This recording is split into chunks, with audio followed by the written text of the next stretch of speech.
Hey guys, welcome. Welcome to Subway Series number 2, episode number 2. Still waiting on my big bro Sammy to show up.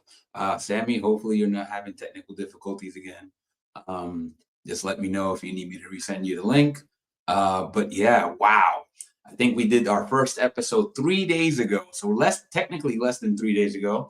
And it feels like the things have already made dramatic changes. So we're talking about a matter of less than 72 hours, right?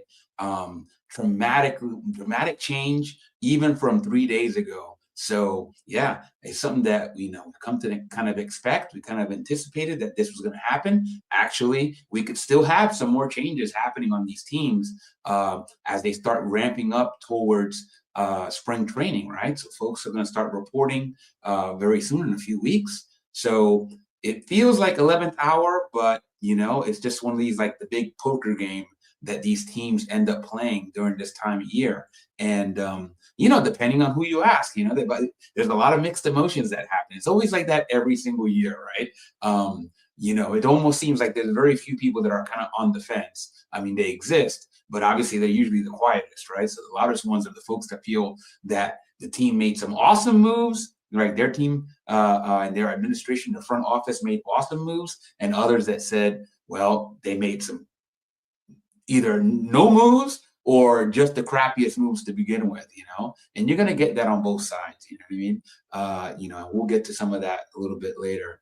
But yeah, wow, tremendous, especially as myself, as a Mets fan, I gotta feel like more often than not, as a Mets fan, you gotta be feeling a little bit good about the way things have been turning up for us in these let's just say the last week, right? Right? What a difference a week makes, right? Even what a difference a one day makes, right? We talk about that in episode 1. We talked about just maybe 24 hours prior to signing Bo Bichette. We were down in the dumps because we lost out on Kyle Tucker to the Dodgers. And and I don't know if it was if it was even doubly worse because it was the Dodgers, right? Like they're the team to beat. They won 2 championships in a row, right? They are the monolith right now, the team that everybody's trying to gun for, and to see them pull off that move and then just offer Kyle Tucker with $60 million per year was kind of a punch to the gut, right? And that's not easy to be said for like a big market team. I consider the Mets a big market team, just like the Red Sox, the Yankees, etc. And I gotta think that any of those teams are like, whoa, how are we going to match these guys, right? So it's just part of the fun of baseball, right? I mean, you could have the best team on paper, but you still got to play the games, right? That's why we play the games. Obviously health is going to be a big factor in there. We'll see. Like I said, I'm always there. Like I've been through some of the biggest ups and downs for this franchise. And I'm always I'm more of an optimist, right? I've seen teams that we've put out there that, let's just put it like I mentioned before. So, quadruple A level team, if that much. And, we've had some real stinkers of seasons. But it's really nice when you don't have to fake the optimism for your team. And this season, right? Right now, at this moment, right now, I can genuinely say that there's no faking the optimism here for this New York Mets squad in 2026. So, hope springs eternal, right? It's one of those things where let's get them the next, that next game. Let's do it. This year's our year, right? If you watch the beginning of Major League, you hear some of that banter that the fans have about the upcoming team. Again, usually not on the like in neutral sides, usually really great or really bad. So we'll see. Again, I'm not sure. I'm still not seeing my big bro. Hopefully, Sam, you're not having trouble getting on the stream. But yeah, I mean, we'll see. We'll see what happens. Let me go and just resend him the link just in case. Just want to make sure because I mean, I have made mistakes before in the past, so I just want to make sure I'm not repeating them. So yeah, I think I sent you the right link, Sam. All right, perfect. But yeah, lots to talk about, right? Like again, even in the past 3 days, the Mets. Obviously, I won't speak for the Yankees, but I'll let Sam talk a little bit about that and maybe the implications of that. But for the Mets, wow, what a tremendous! Let me see if I can just pull up, the little guideline set up here. Yeah, here we go. So in terms of like some of the moves both teams have made, right? Obviously, the latest move for the Yankees, the signing of Cody Bellinger. That's no small move, right? It got a 5-year contract after the Yankees had stated publicly that they were not going to uh, really kowtow to all the requests of Cody Bellinger in terms of the contract needs. They were going to go and get into a bidding war for him. I don't know how much of that was just, kind of just, I don't know, gamesmanship, right? Negotiation and gamesmanship. And, but ultimately, they did end up signing Cody Bellinger. I think that was the right move for that club, right? I mean, honestly, I'm looking through here and I see a mistake. I doubled up on Caleb Ort that they claimed over on waivers, but I have no idea who Caleb Ort is. I do know Ahmed Rosario. Anybody that's been a Mets fan for as long as I have knows Ahmed.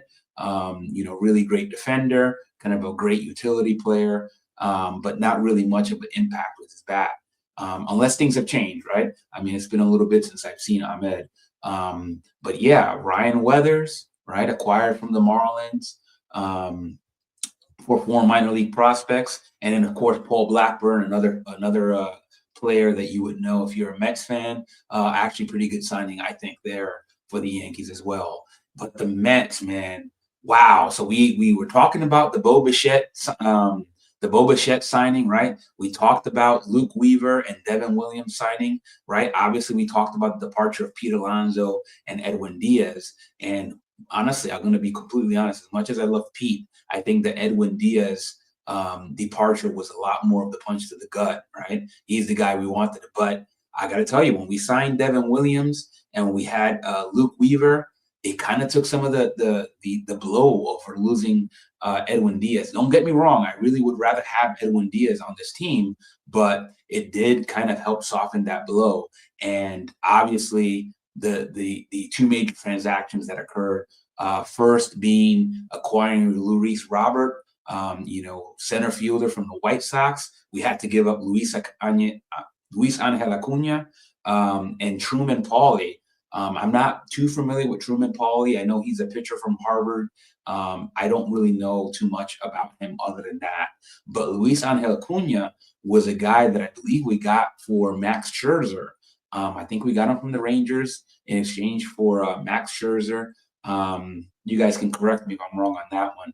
But I think that was a steal of a deal, to be honest, right? Luis Angel Acuna was part of that glut of infielders that we had on the Mets, and I just really didn't see a role for him. My son really describes it great in terms of his analysis of Luis Angel Acuna. He really was just a kind of a specialty, right? Like a special teams player, right? Right, to put it in football terms. He was a guy that you were going to bring in late in the game to pinch run and hopefully steal a bag or just, guarantee that maybe if somebody hits something in the gap, he might be able to go from first to home, as opposed to any other player, right? Maybe steal a bag if you need him to, things like that, to kind of be able to take advantage of a mistake maybe that the defense makes and then score the winning run. That's great. There was nothing wrong with having somebody in that role, but to be honest, I think Luis Angel Acuna, the promise was a lot bigger for him in terms of being able to be a breakout star. And he showed flashes of that in his tenure. It's just that when he formally got the chance last year, he didn't perform. He did not perform, which is really interesting because, and it made it a little bit, honestly, I think maybe this trade happened because of his performance in the Winter League, right? If you've been following Luis Angel Acuna's performance in the Winter League, you would see what a ridiculous,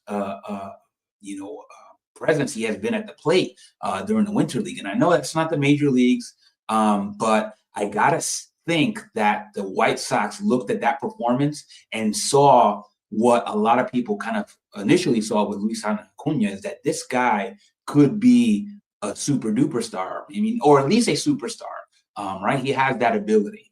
All right, I think we got Sam in here, but Sam, I don't think your video is coming through. Let me see if I can add you. Sam, are you coming through? I'm still seeing that you're having a little bit, maybe you're having some internet problems. I will wait till I see your face on screen. So yeah, so we'll wait for Sam to kind of get his audio visual taken care of. But yeah, so Luis Acuna probably with his performance in the Winter League essentially made this trade happen. I got to think the White Sox must have looked at that and said, okay, coupled with some of the other, right, the facts, he is a speedster, right? He's got the potential to change a game with his legs. And again, if he puts it together with even with his bat, it's just that when he had the opportunity, he didn't perform. And well, Luis Robert Jr. is a guy that is he's essentially kind of a risk reward type player. He's kind of a guy that you definitely want to gamble on, right? He's a guy that had a tremendous 2023 and essentially dropped off in the last 2 seasons. But the question becomes, if you're evaluating somebody like Luis Robert, Sam, what's up, man? Can you hear me? Yeah, can you hear me? Yeah. You're coming through, bro. This freaking thing has got Wi-Fi issues. Are you using what's it called? VPN? What's that? VPN? Oh no, not VPN, but that could also impact it. The software. Are you using the StreamYard, or are you using like the external software? No, I'm using the web page. Oh, okay, got it. All right, sounds good. All right. Well, again, I don't know what I guess a VPN could affect that stuff as well. Also, I mean, I don't know if it's been raining a lot by your way or not. Nah, it's just today happens to be one of those days. Gotcha. All right, man. Well, I was getting the audience, and we haven't really had any viewers pop in, but hopefully we'll get some over the course of the stream. I was just talking about, we did the first episode 3 days ago.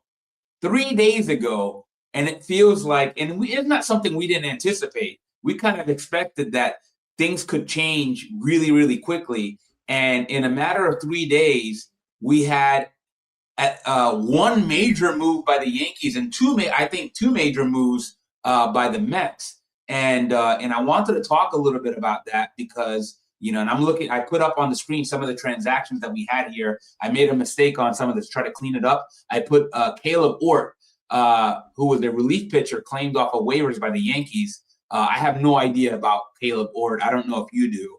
No. But yeah. So I'm assuming that this is like not a guy that has made a lot of waves, and maybe he, who knows? I don't know anything about him, so I don't want to speak about him. Actually, I do remember. Yeah, he was picked up, from the waiver wire, but I don't think no big. Nothing big about it other than another arm. Yeah, but Ahmed Rosario, I think, was a pretty good move. He's like one of those like consummate professional utility players, right? Like he's the guy that can play everywhere. As far as I recall, like he used to be on the Mets, unless it's a different Ahmed Rosario.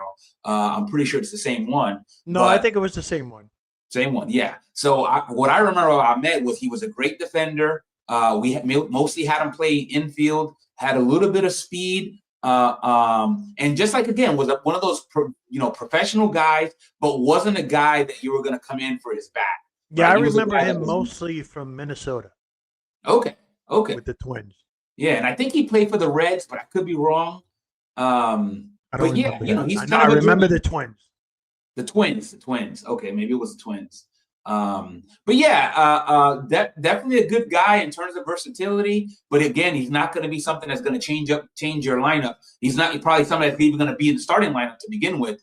He'll eat up some innings, in the as a defensive replacement, which is honestly not a bad thing, right? Like for the Yankees, for the last couple of years, a lot of them, and we know this from the Dodgers, right? Remember that 24 scouting report that the Dodgers put out that was very controversial because, well, the Yankee fans were like, man, these guys really don't have a whole lot of respect for us as a team. But if you're a Yankee fan that was being objective, you were like, you know what?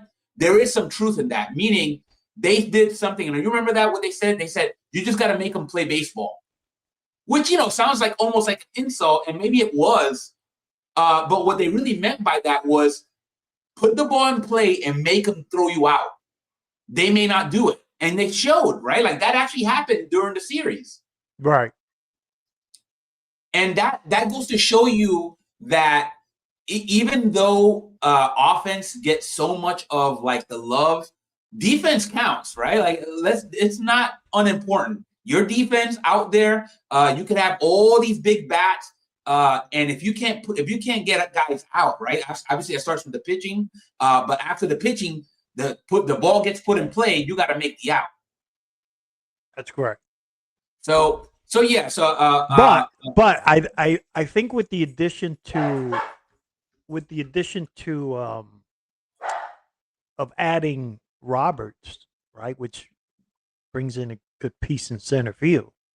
When I look at the formation of a team, I look at like an hourglass, right? You're looking at one particular corner versus the other side of the corner. And if you look at the Mets, right, when you have Bichette and Lindor on the left side, coupled with Roberts and Soto on the right side, right, going in the hourglass type of figure, you got the infield on the left side that can protect and help the guy who's ever in left field. Yeah. Right? Because if you got solid infielders, that kind of minimizes some of the things that could go on or go wrong in left field. Yeah. Now, when you got to the right side, right, and same thing up the middle, right, because you got Roberts there as a centerpiece for both left and right. You go to the right side, not too shabby when you have Marcus Semien there, right? He's a great defensive player. Yeah. So that's a bonus. And then you got Soto and Roberts. So the right side, at least from a outfield perspective, is stronger on that side. And then you add, obviously, you sprinkle in Semien in there, which Simeon's always been known for defense. So you got a solid defensive team out there. Yeah, and this is, I gotta agree with you. And again, I think that was one of the priorities that David Stearns had for this 2026 season. They hit it with Roberts. I think that was a great pickup. Yeah, I think in terms of the risk reward, right? So again, he's making $20 million. It's not like he's making no money, but $20 million. That's what we paid Nimmo last season. We also paid $20+ million for Starling Marte. And I'm like, somebody like Roberts, he has the potential, right? And obviously, we're going by his 2023 season when he's going to be good. 28 years old. I mean, they got, from what I saw, they had him listed batting 5th or 6th. If he's right there in that 5th spot, he could benefit. Well, he might be. Or even 4th. If he bats right behind those big 3, he's going to see a lot of great pitches. Yeah. So you can see like him with another 28, 30 home run season. Yeah. Yeah. This lineup that I'm showing here was actually generated by ChatGPT because, it's easier. I'm trying to work smarter, not harder. But ChatGPT doesn't know all the ins and outs of where folks should go. I think, honestly, ChatGPT got the Mets order a little bit more correct. I'm pretty sure maybe when it comes down to the bottom of the orders for each team, that's when ChatGPT gets a little bit weird. Now, I think you got to swap out Polanco and Robert Jr. You might, yeah. I think Robert will benefit from batting behind those 3. I agree. I think 1, 2, 3 is probably a safer bet here on the Mets side, right? I think some way, Lindor, Soto, and Bichette are going to be in those 1 through 3 spots, and then it becomes a question of who Mendoza wants to put in there after that. Because I agree with you. I can see a lot of these guys getting shuffled around, and that might be how Mendoza plays this, right? Maybe I don't agree with the Carson bench though. I think Morbido probably has better defense in left field than Carson does, even though Carson's basically a center fielder. Yeah. Who did you say? Morbido? Morbido? Yeah. Well, Morbido, I don't even know. Honestly, I think Morbido is going to be a guy that we see probably in spring training. I don't know if he's going to get a legit shot at cracking the roster in 2026. I do know that David Stearns has gone on record with saying that Carson Bench is going to get a shot to play every day, meaning we're going to see where he's at in spring training and then take it there. Meaning if he shows something during spring training that says you belong here, then we'll bring him in and give him a shot to actually be a starter in the outfield. But I think now that we got Roberts, right, because Bench was a guy that maybe we could have thrown out in center field in platoon with Tyrone, right, Tyrone Taylor. But now that we have Robert Jr., the only problem with Robert Jr., right, is that in the last couple of years, he has not shown that he could play a full 160 plus game season, right? He has done like, I want to say 110, 120 games. That means that he's not going to be slated or expected to play every day unless he shows that he has that durability. But it wouldn't be smart to play your players that long. Like, the Lindor is playing 160 games. Right. That's great, but that's where you can separate the contenders from the pretenders, right? Because if you don't manage your team right at the right time, start giving these people like days off. Like we cry when we see Judge off the lineup. Right. But we don't understand that it's 162 games, right? So we have to at some point give them a break here or there. And do it consistently throughout the year, which is what the Yankees do every single year, which is, even though we cry about it, most of us do, right? They typically like to rest their players, their star players every now and then because it's a long season, right? And that's where October comes in. When October comes around, you need these guys in tip-top shape. Right. Especially a guy like Judge, the guy's 6'7", you know what I mean?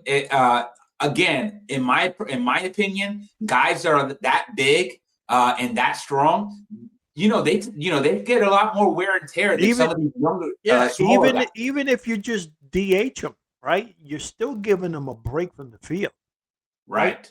So if you take a Lindor or Soto every now and then, or Bichette, right? We're talking the Mets, right? And you give them a break here or there. That's where that utility. See, this is where the Yankees are always good at. They always like to get players that can play multiple positions. Yeah. Because that's what they do. So if the Mets have the same mindset, right, as the Yankees do, as most other teams do, you need a guy who's going to step in there and platoon every now and then, right? We got Ben Rice who plays first and catcher. Now that's kind of unheard of in most cases, but you got a guy who can play first base, not an all-star, but he can defend himself and catch when he needs to. Right. But like I said, it's going to be interesting.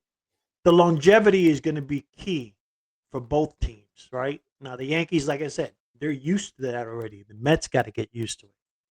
Yeah, I agree. It's one of those things where, like, obviously, let's talk about a little bit about how they got Luis Robert. And I was talking about that before you joined the stream, which is, we traded Luis Angel Acuna.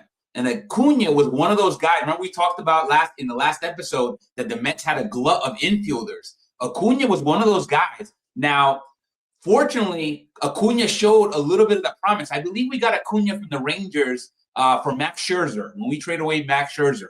I could be wrong about that, but I'm pretty sure that's where we got him. Now, Acuna, obviously, everybody knows his older brother, right, Ronald, on the Atlanta Braves. Acuna had that kind of like, this kid could be a star, like that potential, because he's a speedster. He had a great glove. Obviously not as big in stature as his older brother, but he had some pop for a little guy. He had some pop. And the problem was he showed some of that brilliance when he filled in for Lindor, when Lindor got injured a couple years ago. And then when he actually got the opportunity last year, he kind of dropped the ball, right? He was very similar to Vientos in that respect. He got the opportunity, but didn't show the promise. And all of a sudden, now we're like, well, is this guy gonna be able to is he gonna be able to live up to his potential? Now, luckily for the Mets, and maybe luckily for the White Sox, I guess, I don't know, depending how you look at it, Acuna had a ridiculous winter league showing at the plate. I think he hit like 4 home runs in one game, which again, if you look at Acuna's his stature, you don't think that guy's got pop, but he does. And I think the White Sox were looking at him and seeing a lot of the things that the Mets looked at him when they traded for him from the Rangers. And we were so glad because honestly, me myself, I'm surprised that the White Sox agreed to this because I thought they would have wanted more in exchange for Robert Jr. Right. So I think it's a win for the Mets, and it could be a good win. Yeah, they weren't going to do anything. They weren't going to do anything with Acuna. Acuna was going to sit the bench and just be a platoon player, correct, and come in like late inning pinch runner. Yes, pinch runner, exactly. Yeah.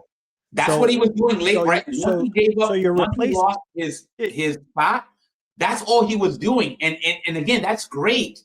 But when you see the potential that kid has, right? The flashes that he's showing, you're like, wow. It's like you almost see that as a little bit of a waste. But the nice thing is somebody else saw that same thing, right? Another team saw that and would say, you know what? We want that guy. We want to give him a chance on our team. So I think it worked out potentially for both teams. But honestly, for the Mets, it really does fill a big spot for us. Robert Jr. is a guy that we've been talking about for a long time. And it's so nice that we finally pulled it off. Yeah, I think the Mets did really good with that. I mean, they needed what they needed in terms of center field. They got it, right? They gave up a young upcoming star. I put Acuna kind of like Jason Dominguez and the Yankees. Yeah. Right? They're great kids. They can play. It's just adaptation to the major league level. It's a little different. For some, it takes longer.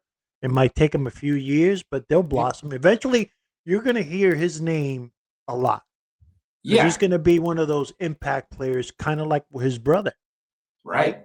Although his brother made a major impact the minute he stepped on the major league field. But, this kid, Acuna, his brother, he's pretty good.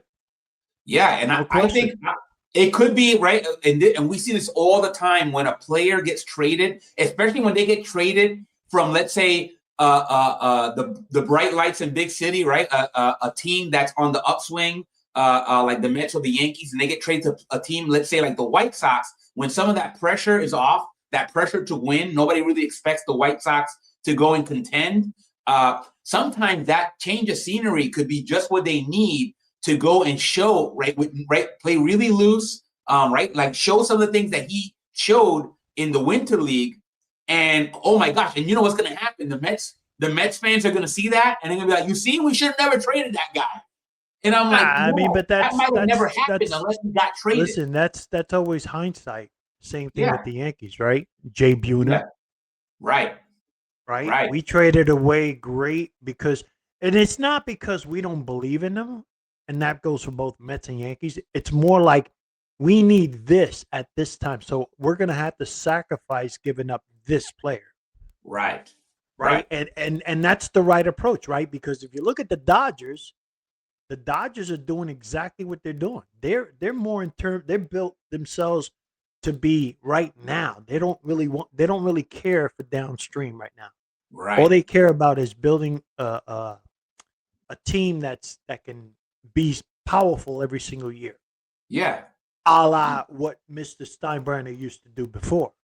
Yeah. Right? Which is contrast to what the Yankees are doing today. Now, the Yankees, they have the same approach. Now, the Mets are a little bit the same, kind of like in the middle, but the Yankees are kind of like the opposite of what the Dodgers are. They're more in terms of, because of the brand, they're more in terms of trying to save money, right? Not overspend money. Which is so weird. Still build their farm system into the system. Now, the reason why the Yankees feel like that's the right approach for them is if you go back to the core four, right? They're all ingrown players, and they succeeded then, so they think they can do it again now. Yeah. Which is what's frustrating with the Yankee fans now, because we're so used to being, we get the best player out there. Period. Yeah. Point. You guys were the destination. Correct. We were the evil empire. Correct. You guys were the corporate team. Now the Mets are the evil empire. Honestly, I don't think we can take Dodgers that now. But the Dodgers are doing it. But the Dodgers are doing it smart. Like they're doing. Well, again, that's why I think nothing wrong they got to be the most evil. Yeah, but there's nothing wrong. Everybody gets mad because the Dodgers are deferring payroll. There's nothing wrong with that. Eventually, it's going to catch up to them at some point. I think so. But right now, they're just built on. They're built on, and this is what I said the other day. The Dodgers are built on winning now, and if you're a winning team now, right? If you're a winning team now, what does that do? It boosts your team's value. Yeah. Well, so I'm a little more hesitant. Well, like for example, Cal Tucker signing and Diaz signing, but Diaz got what, a 3-year deal? But Tucker signing and all them, I don't think these guys understand that it's not ruining the game. You might not even have that because your team owner is probably going to sell. And then when that new owner comes in, he's going to start shaving everybody. Yeah. At that point, if you're making big bucks, who's going to buy you? You know what I mean? It's like when Shohei Ohtani with his contract, which is what, 50-something million a year, right? Right. When his contract was, new owner comes in and says, "Well, we're not doing that. We're not giving him $50 million. I don't care how good you are." Right? And they have that Tampa Bay mentality or Miami Marlins.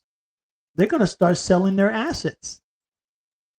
Right? Because they're in it for a profit. Let's be real. Yeah. No, especially if you're a new owner. especially if you're your new owner. Your new owner, first year, you might want to keep the team intact because you want that chip. Yeah. Once you get that chip, like the Miami Marlins did, everybody's for sale. Yeah, yeah. I got to. I can't tell you what the Dodgers' finances are. Obviously, what we do know is that they operated on a model of deferring a lot of money, right? Right. Now that's great, right? That's great for like when you're in an inflationary environment, which we pretty much are, right? So that's a smart move from that standpoint. Now, if there happens to be deflation, well, that's a really bad thing, right? Because you now have to pay back in stronger dollars, right? And now if there's a new owner, they're going to take all that into account, right? It has to be revenue, and then how much profit you're making on that revenue, right? So you can make a bunch of revenue, but if you're not making any profit, well, it's not a smart business. And now I will tell you that in terms of attendance, the Dodgers are probably the top. If they're not one of the top, they might be the top team in terms of attendance. So maybe that's helping them sustain Without a doubt this model. But it's because the product they're putting out there. I mean, come on, they got like a dream team. Yeah, well, right. Not just yeah. Anybody with a dream team like that would go out to the games and watch the games because anything could happen, right? Yeah, Shohei Ohtani, man. I'm like, they come out to see just that guy. But the bad part about it is if they don't win, which injuries come into play here, correct.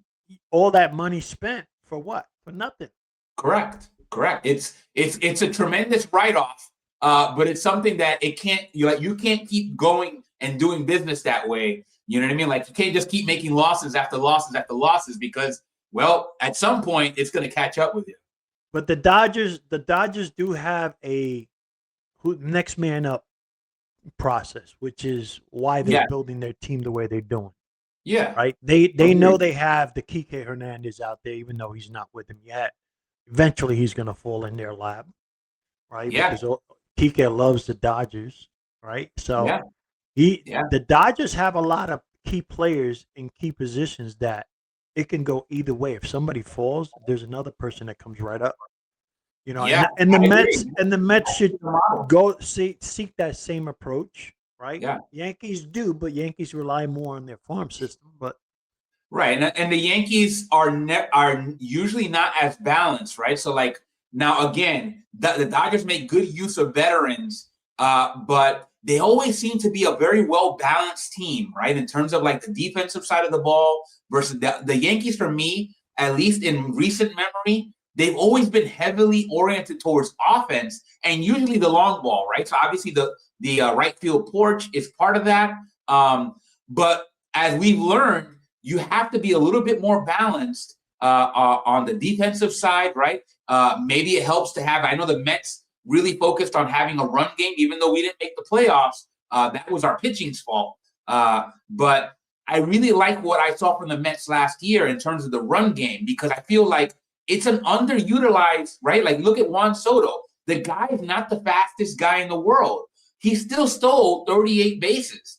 That says a lot to me about Juan Soto and the type of player he wants to become. They're still young.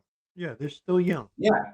I mean, it's a sprinkle between veterans and younger players, which gives a pep in their step. Right? Correct. I mean, now they added another young player, Bo Bichette, which is he's not young, he's not old. Right. They signed him for 3 years, $26 million? Yeah. And he's an instant middle of the order bat. And he's a legacy. His dad was a tremendous hitter. So he grew up watching that. It was very similar, like Prince Fielder watching his dad Cecil.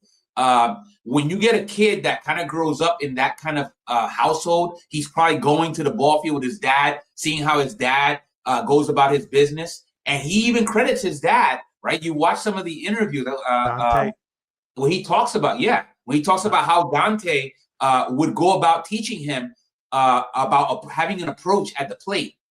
And that's what makes him stand out, his approach at the plate. I was just surprised that he decided to leave Toronto. I mean, I don't know I couldn't pretend to know all of the politics. I didn't know that obviously they signed Vladdy Jr., they re-signed him to a big contract. Yeah, but if you look at the AAV, right, Bichette got more money than Vladimir. Right, because that's kind of been the name, like the Mets kind of taking a page out of like what's been going on recently. And right, so obviously, right, look, Kyle Tucker got more AAV than Juan Soto. I don't think too many people would tell you that Kyle Tucker is better than Juan Soto. At least I don't think. No. But now, does that mean he's better than Juan Soto? I mean, defensive wise, yes. Correct. Yeah, Juan Soto is not. No. Yeah. Right. In terms of like overall, now that we saw some of the run game that Juan Soto showed, I'm like, for me, Juan Soto is more of a player. But I think what we're seeing now with this high AAV tactic, he could be a better player than what he is. I don't think his defense is as good as it should be. You're talking about Juan or Kyle? Juan Soto. Juan Soto. Oh yeah. Absolutely. I think that's where Kyle Tucker separates himself from Juan. Yeah, his defense is stuck. Agree. Yeah, I want to see what Juan Soto is able to do in his sophomore year with the Mets. Obviously, he had a very big. I guess I don't even know if I can call it a struggle. For Juan Soto, was struggling, but for a normal player, it was like, well, it was just normal, right? Like it was not bad statistics that he was showing. It was just bad for Juan Soto in how he started with the Mets, and you started seeing like some of the little adaptations that he was doing. And that showed me a lot of, right, because we all know that baseball is a game of adjustments. That showed me a lot about the type of player that Juan Soto was, that confidence that he has, right? It could even borderline on cocky, right, because of the things that he does. And I feel like you have to kind of imagine a lot of other players, they probably would have succumbed to some of those struggles and some of the backlash. But honestly, I think he handled it very well, at least on the field. He didn't, right? He's never been somebody that's been said that says the right thing to me. Yeah, he didn't have a bad April or May. I mean, he had a decent April, May. It's just a matter of the change of scenery because of all the news about, you went from one New York team to another, and that kind of hit. And then all the stories about, why he didn't sign with the Yankees, that was coming into play in the first couple months, which about him and Judge and and now it's him and was out there, and he just wanted to be left alone. Yeah. I mean, again, I don't dislike the guy because he left the Yankees. I think he's a hell of a player, no doubt. I said, but what got me, and I'll be honest with you, was when he said, that he looked at the future of the Mets compared to the Yankees and he thought it was brighter. And I said, well, if now that you have Steve Cohen there and he starts spending money like the Dodgers, right? Anybody, or like George Steinbrenner used to do, right? Yeah. I could see him. I could see that reference. But for him to say that, I was like, what? What are you talking about? I was like, the Yankees always prepare themselves to be in the thick of things. Their goal has always been World Series or bust, right? Yeah. Anything short of that, it's a horrible season, right? Yeah. Agreed. And I thought him saying that, I was like, at the time with the team they had, with the disarray they had with Pete Alonso and all, I was like, I just don't see it. Like, you can't compare the Mets at that time to the Yankees. And you never know if that's just something where, because the thing about, I just think he just used it as a cheap shot, and that's him, because that's how he is. He's the type he of guy never that knows to say the right things. Meaning that's not his. He's not known for being somebody that says like the PC thing, or like the right. That's why I don't consider him necessarily like a leader. But from that standpoint, watching him carry himself with the Yankees the year before, and throughout the early years of his career, that cockiness is what people don't like, right? Yeah. And believe me when I tell you, if he continues in that path, he's going to have issues anywhere he goes. Whether it's the Mets, whether it's the Angels, whether it's the Tampa Bay Rays. Yeah. Because, again, I said this the last time, and I'm going to say it again. Juan Soto's a me player. Honest truth. Even with the Yankees, he was a me player. Yeah. Is it a bad thing? Is it a good thing? It depends. Right. But if the guy's putting up numbers, continue to be me player. Yeah. Right? Correct. Yeah. So you don't want to change his approach, because at the end, he's providing. He's giving you the numbers. Yeah. Again, I don't hate the guy. I don't dislike the guy. I think he's a great ball player. I think he's a true first ballot Hall of Famer. Yeah. When he's done. Agree. I mean, and it's going to be unanimous. Yeah. If he goes on this line, definitely. I mean, obviously, you never know what could happen. He's still young. You still have to play the game. But what's he 26, 27? 27. He's still young. You know what I mean? Oh, great. He still has that young man mentality where, he's bigger than the game itself. And he should be, because he's that good. But at the same time, there's going to come a point down the line where, and I think that's where Lindor comes in, right? Because Lindor has been there, done that. Yeah. And I think Lindor leaning into him and him accepting that, because they're good friends, right, that's where he's gonna become a little more lovable, right? Like Judge, right? Judge is lovable just by you mentioning the name Judge. Everybody loves him, right? Because of the way he carries himself. And I think he learned a little bit from Judge in the way he carried himself. And now that he's got Lindor, if Lindor does the same thing with him that Judge was doing with him while he was with the Yankees, right? He's gonna be a better ball player in terms of a people player and all that stuff. And it's not about being liked or whatnot, it's being respected, right? Yeah. Because let's be honest, this game, little by little, Caribbean players, Latin players are being washed away, because some of them either think they're too big of themselves to be in this league and they're better than everybody, or they just don't take it as serious as, let's say, Japanese international players, right? It's all about, the information that you get, how do you apply it to your own skills, and how you go out about your business, performing your job at the utmost possible skill level that you can, and yet still be humble enough, like Ohtani, right? Right. Even today, people don't like Ohtani now, because why? He's not on their team, number one. And number two, the kid is just that good, and he's not, you know what I'm saying?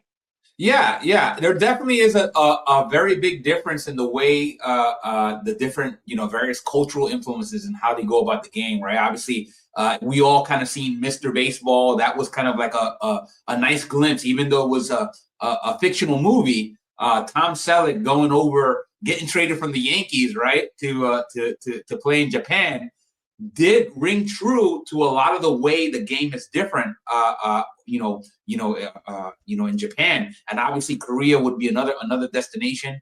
Baseball is really huge there. They go about it differently, and I think you see something very similar in the NBA when you started seeing a lot more of the European players coming into the league. Right, they had a lot more of the emphasis on the shooting, and you can see how the NBA game has changed because of that. So I think that what it's good for baseball, because what's happening is you're seeing kind of like, and you're seeing it go both ways, right? You're seeing some of the American and Korean and Latin American players taking some of that, learning some of the things from the folks from Korea and Japan that are entered the league, and vice versa, right? There's so many great moments that you see, like you see that some of the Japanese and Korean ball players speaking not just English but also Spanish, right? And they're doing it because it's one of those things where it's like a camaraderie that they're building, and I think that is going to open the door for baseball to be truly global. And I think baseball is much farther along than something like football, right? Or American football, that is. But I think that those are the kind of things that we're seeing, let's say, with the MLB as well as the NBA, that are helping them go push a little further to being a global game. And it's nice to watch. I mean, it's one of those things where, for me, I don't think of it as a zero-sum game, right? Like, meaning we lose these and we get that. I still think that there's more to be gained by having this mix, because I feel like there's certain aspects of the game, like there's certain hitting approaches that I've seen Japanese players. Ichiro is one of the big examples. When I first saw that guy swing, I was like, how did this guy get into the major leagues? Meaning it was almost like he was running at the ball. But when then you saw the performance and the results, you were like, holy cow, maybe he was onto something, right? And you see other players kind of mimic some of that approach. And it's one of those things where there's like more than one way. Like, this game is that beautiful that there's multiple ways to go about it. And some of them it's not necessarily a right or wrong thing. It's kind of like, okay, what's your game, right? Play your game. Play your best game. Use your best approach. And then if you can go and use that approach to outsmart the pitcher, or vice versa, well, you can't mess with the results, right? Yeah, Ichiro's style was more like, when I first saw him play, I kind of quickly identified it like cricket. Right? As what? When you cricket, yeah. Sport. Because you run up to the ball and you meet the ball ahead rather than waiting for the ball to get to you. He was going and attacking it. Right, because that speed was which was something that nobody saw in the major league level before. That's why he became successful. Yeah, and it's funny because the guy had pop as well, right? And he was like, I can hit home runs too. It's just that's not my game. Right. My game is not the long ball. Something very similar with Wade Boggs. Fundamentals is different. Yeah, correct. Wade Boggs was a guy that in batting practice, if he wanted to hit a long ball, he could do that, but that wasn't his game. Right. His game was contact, right? Getting on base, getting that batting average. And you have to respect that, because like when you start seeing like, man, he doesn't do that because he can't. He just wants to play his game, right? And something beautiful about it. Dance with the one that brought you here, right? That's like Don Mattingly, Dustin Pedroia, even Nomar Garciaparra. Yeah. These are guys that all they did when they came up to bat was make sure that they had a great at bat. Even if they struck out after 5 pitches or 6 pitches, they were fine with it. Yeah. Because they made the pitcher work, and if they got the ball in play, it was a good out, not a bad out. It was a good out. Right. So very seldom you saw those players make mistakes. Yeah. You know what's funny is that we had a great, I don't know if I told you about this, but we have a little bit of a group chat going between myself, my son Chris, and then David and Willie. Right. So our two bros. And obviously, we got 2 Mets fans and 2 Yankees fans. And today, we're just going at it in the traditional sense, meaning we're just sitting there talking about what's wrong with the other team and why, our team is better. And David made an interesting. I think David and Chris had an interesting exchange because I think what happened was David was talking about Spencer Jones, right? His promise. And David compared Spencer Jones to Aaron Judge, which I got to tell you, I mean, that's a pretty lofty comparison. You know what I mean? In my mind. Because Spencer Jones is a little more speedster. Yeah. For me, Aaron Judge is the best hitter in baseball, right? To me, right? Somebody might disagree, but to me, and I think a lot of people would agree that he's the best hitter. Right? He's not the fastest. Pure hitter. I'd probably put Luis up there. Luis Arias? Yeah. Okay. All right. I'd probably put him up there. In terms of contact? Yeah, I think. And I'll even throw in there Tatis Jr. Okay. All right.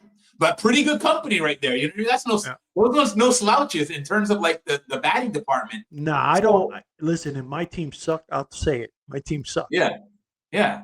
I mean, I'm not going to say Judge is, Mount Rushmore of baseball. Yeah. He's one of the best players in the league. I don't think he's the best player. I mean, the best player obviously is Ohtani.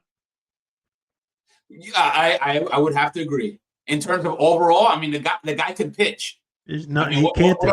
That's like Babe Ruth stuff, Right. There's nothing he can't do. Yeah. But yeah, so I think that the argument was the comparison of Aaron Judge and Spencer Jones. And I think David night and day. Agreed. I was like, that's a stretch. But I think the main thing that was controversial was he was like, strikeouts don't matter in the game anymore. And I was like, I can't agree with that. Meaning, I understand that statement, right? Because a lot more players from the offensive side. Correct. No, it's huge. And I'm like, I still believe in situational hitting, even though I know strikeouts from an offensive side is huge. Because if you strike out often, that means people are going to pitch to you, and you can't bring in RBIs. You can't move runners over. You can't sacrifice them in. Situational hitting, right? It's like that never goes out of style. You can't go in there with the Reggie Jackson approach. Those are the 70s. Unless you can do what Reggie Jackson could do. Well, Reggie Jackson had a supporting cast. Right now, Judge doesn't. Yeah. Yeah. I mean, other than Belly now, right? But right. Who benefits from that? Belly does. Yeah. Agreed. And speaking of which, let's get on Belly because, that was the other big move, right? So we talked about Luis Robert, and we'll get to Freddie Peralta after that. But Bellinger was the big move since our last episode for the Yankees.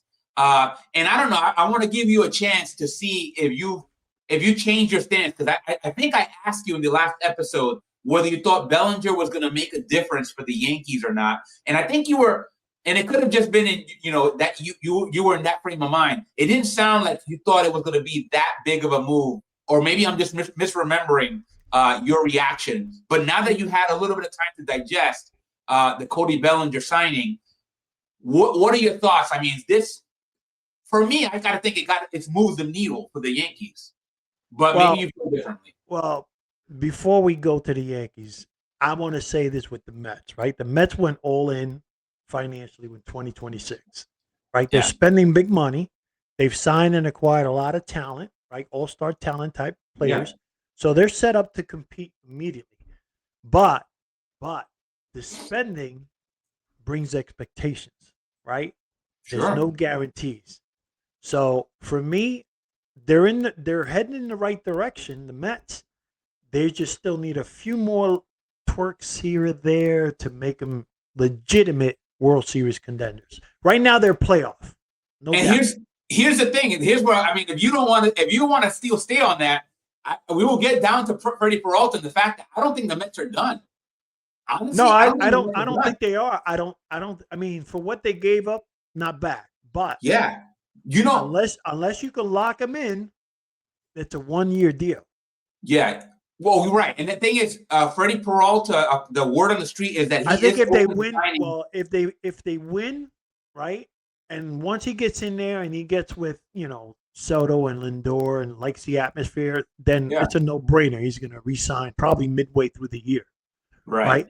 But if he's looking for big money, I don't think he'll get it with the Mets because I don't think the Mets are going to have enough to pass around without going over that CBT, right? Yeah, I don't Because know. right now they're on the cusp of that. If not, they're already exceeded it by a few millions here or there, right? I think it was Well, like 200 here's the talk. 275 million or something like that. Yeah, here's the talk right now. So obviously we'll go Freddie Peralta. We traded away 2 prospects. Now they were good prospects. Jet Williams, he's one of those guys. Again, another as far as I remember from Jet Williams, an infielder, not a very tall guy, very I think very similar to Luis Angel Acuna in frame. But besides him, we gave up Brandon Sproat. Now I gotta tell you, everybody talked about Nolan McLean. Obviously, Nolan McLean made a great showing for himself, right? He actually qualifies as our ace before we got Freddie Peralta. He would have been our ace. And it's a little bit of says a lot about like the sad state of our starting pitching. But whatever, he was legit. He was the goods. Now, the Mets had 2 other prospects that they gave a chance to on the mound for the starting rotation. One was Jonah Tong, and another one was Brandon Sproat, who we just traded away. Yeah. And a lot of folks were very iffy on that because, and I'm one of them, because for me, Brandon Sproat, who was like the number 3 pitching prospect for the Mets, I think he showed myself a lot more than Jonah Tong, the number 2 guy. I saw a lot more of a bulldog and a competitor in Brandon Sproat, even though Jonah Tong technically has better stuff, right? We all talk about who has the better stuff. I'm like, who cares? When you get on the mound, who can implement, right? Who's gonna be the guy on the mound that doesn't fall apart when he makes a mistake or when he gives up a big home run? For me, Brandon Sproat showed me a lot more toughness on the mound.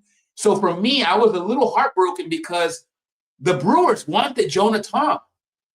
And me secretly, I was secretly hoping that they gave him Jonah Tong. Now, here's the part where I'm thinking David Stearns might be onto something because, sometimes these guys, especially David Stearns, he has that reputation of being like, he gets made fun of a lot, especially even by our own Mets fans.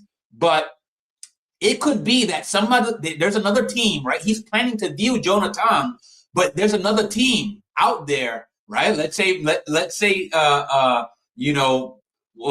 not say. We'll just say we know that we've been after Framber Valdez. We've been after Zach Gallen. Now Jose Quintana, who was on the Mets, is another guy we're eyeing. But maybe there's another pitcher out there that a team is that team that has the rights to that pitcher wants Jonah Tong. So he said no to the Brewers on Jonah Tong. But doesn't mean that Jonah Tong is going to be in the Mets. It could be that he's planning to deal them for another arm. And I think that's a smart move. I think we need, as much as I like Freddie Peralta, I really think we would do ourselves a huge favor in trying to ensure that we're going to contend by adding another legit arm. And like a Valdez, a Zach Gallen, maybe even a Quintana would do, or somebody else that we don't even know about, that maybe Jonah Tong's going to help us get that guy. No, I don't think you need another starter. I think you need bullpen help. You know what? I think Senga and Peralta, top 2. If you like say you're running a good year up until the All-Star break or close to the All-Star break, and you want to solidify a number 3, then yeah, go for Bro. Honestly, I think they're gonna wait on that until the All-Star break because they got to see how this core group of players play, and I think they're gonna do well. I think the first half the Mets are gonna do very well. And here's the thing: they did get a reliever, so they didn't only get Freddie Peralta. They got this kid Tobias Right. Myers. Right, but is he proven? I think so. I mean, he pitched No, these 5 innings. We're talking. If you get to that midseason part, you're gonna need players who are proven, right, in big games, right? He's shown some of that. I tell you. So you might end up like, for example, let's give you an example, right? Scooble, he could be going by next year. So midway through the year, if Detroit's not in contention, or they just say, you know what, even though we're doing good, let's start rebuilding, which most of those small market teams always do. They trade them up for some big arms in the young, here's the thing. What if David Stearns is trying to get a guy like Scooble or other folks, right? And he's planning to won't get him off. He won't get it before the season. Okay. You never know, right? I don't think so. Him and Skeens, I think they're going to open up the season with their teams. I think as month 1 and month 2 go, depending on how well or how poor they're doing, that's where the conversation will start coming in. Because, if like, for example, Detroit played pretty good last year, right? They made the playoffs, right? If they play well, it may be something that warrants him wanting to stay. But if they play poorly, right, say by mid-season before All-Star break, they're like 9, 10, 11 games out of first place, right? Yeah. And maybe 6 games out of the wild card spot, he might be disgruntled to the point where he might say, you know what, trade me to a contender. Yeah, it's possible. It's all possible. Now, again, I don't know. The thing is, I feel like David Stearns is playing this very smart, because I feel like when he went and told the Brewers no to Jonah Tong, it wasn't necessarily because he believed, and this is how a lot of fans are taking it. He's thinking that, well, Jonah Tong is definitely going to be part of this of the Mets 2026. He may, right? It could be that's what he's thinking. But honestly, if I had to guess on what's going on, I feel like David Stearns has been talking to another team, and they're really big or really adamant on Jonah Tong for good reason. The kid has a lot of promise. He's, again, our number 2 prospect. I think that there's something big in the works right now that could be announced. Who knows? Who knows when it could be announced? But we're running out of time right now before we get to reporting to spring training. But I feel like any day now we're going to find out whether that Jonah Tong piece was on purpose or not. I'll tell you. And if we have to jump on an episode 3 to discuss it, then we'll do that. Because I feel like David Stearns is making he's wheeling and dealing, and I love what he's doing right now. Yeah, I mean, he's doing a good job so far this year. Unlike my bull-headed GM that we got. Sorry, I like to call him Bob Trash Man. Oh God, the guy is like. Sorry, listen, and I don't think it's his fault. I think it's Al's. Yeah. I think you're right. He's pretty much set with this. Don't want to go over the 300. He wants to stay under the 300 million mark. Yeah. So Cashman has his hands tied, is what you're saying. But they're gonna have no choice, right? If you want to compete, right? You want to compete, because right now the way the fan base is with the Yankees, right, is most people are just saying, "Oh, screw that! I'm not going to go this year," right? Because they haven't shown the fans, like, did they win this Bellinger battle? Yeah, right. But at the same time, you didn't. You basically were telling your fans, and you told the MLB, because when you put that out there, this is what we offered him. You were trying to satisfy the fan base to show, look, kind of like what they did with Soto, right? Last year. Right. They showed, we offered him, look, this is what we offered him. And he declined it. Right. It made us feel like, well, look, we did the best we could, right? This is what we offered him. So the fans forgave the Yankees for that. They're doing the same thing with Bellinger. And basically they're putting it out there so that all the other teams know what the Yankees offer. Now, can anybody else come in and swoop in and sweeten the deal a little bit? Sure, they could have.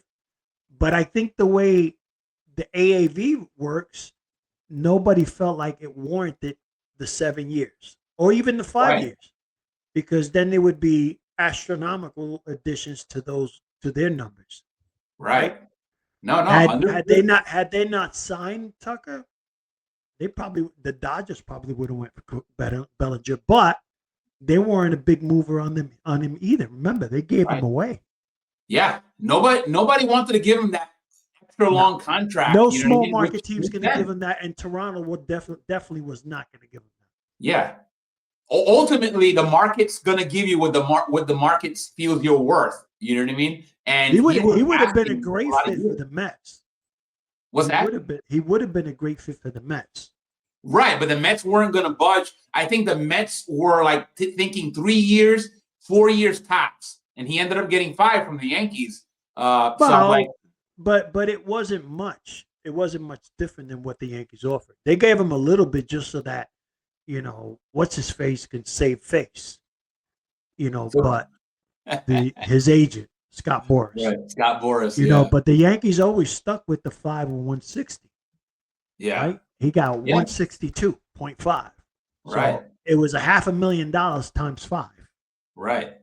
Hey, you know what? You asked me. I think they all got pretty sweet deals, but listen, it's not a bad deal, right? Yeah. Plus, he loves the Yankees. I know that for a fact. Right. Right. Well, it's not just that he loves the Yankees. He belongs. Meaning the field is built. The park is built for him. Yeah, the park is built for him. Yeah. But at the same time, he understood tradition, right? His dad played there. He understood tradition. He loved the way the Yankees tradition is, the history. And he knows, just like Garrett Cole, when he came to the Yankees, they always know the Yankees always build to try to win chips every year. Right. Had they done that in the last couple of years since signing Cole? No. Right. But, the mindset is still the same. And we hope that Al Steinbrenner keeps that mindset, because as long as he does that, people are going to believe. But this year they kind of took a step backwards, because let's be honest, the Mets are a whole different team this year, right? Yeah, completely different. And that's the thing. The Yankees are the same. A winning team. I mean, I hope they're a winning team, but right. But look at the Yankees. They're the same. Yeah, the Yankees are exactly the same. I mean, I guess minus Paul Goldschmidt. Well, yeah. Goldschmidt minus Weaver minus Williams. But they're basically the same, right? Pretty much, yeah. They didn't add anybody other than Bellinger, right? And a few people, Ahmed Rosario, Caballeros, those are key pieces. Don't get me wrong. Right. They're key pieces, but they didn't pretty have much nobody like. This is basically their first offseason move. Yeah. If you think about it. I mean, legitimate one. Agreed. I mean, we got Ryan Weathers, which is pretty good. Yeah, no, that's a good signing. I think that's, acquisition, because I think they traded Ryan Weathers, says here, for 4 minor leaguers. And I have no idea the quality of those minor leaguers. But they weren't. I think that was a pretty good move. Yeah, they weren't big names. Yeah. But the fact that they're where they are right now, which is the same as last year, which you're still Toronto pitching wise, they're pretty good. Yeah. Right. But their offense is going to take a little hit without Bichette. Yeah, and that everybody's a year older, and I don't know, right? You can't necessarily guarantee that they'll have the same result. And their pitching is going to be different. Correct. Because people already know the youngster. Right. Right. So they're going to adapt to him. Right. So the only one that I think and could quietly make a little splash, not a big splash, would be the Orioles. Yeah, it's possible. Yeah, Orioles. They got a lot of young players. Yeah, and they got Big Pete. And they got Pete there now at first base, which is a pop. And they lost a couple of key players, but overall they're still young. Yeah, they're gonna love Pete in Baltimore. Was it Soundcastle, whatever his name is, Sandcastle? Yeah. I forgot his name, but I know who we're talking about. Yeah, the Orioles are going to be not the team to beat, but they're going to be tough. Right, but they're going to make some noise. Right. Boston will be all right. There. Boston will be all right because they always are all right. I think they're leaning more towards pitching. Yeah, correct. Because they got Yeah, Sonny Gray. like right? the They got Yankees Sonny have kind Gray. of stood still, but everybody else has kind of made some moves and has kind of morphed. So now it's kind of like, well, we got to wait and play and see what happens. Right. And I think that's what the Yankee fans are frustrating them, because I feel like a lot of the Yankee fans, from what Everybody's I'm gotten better. Everybody's gotten better. Everybody's gotten slightly better than the Yankees. Correct. And that's what I think is worrying fans a lot, is Right. that, wait a minute, where's our push to get better?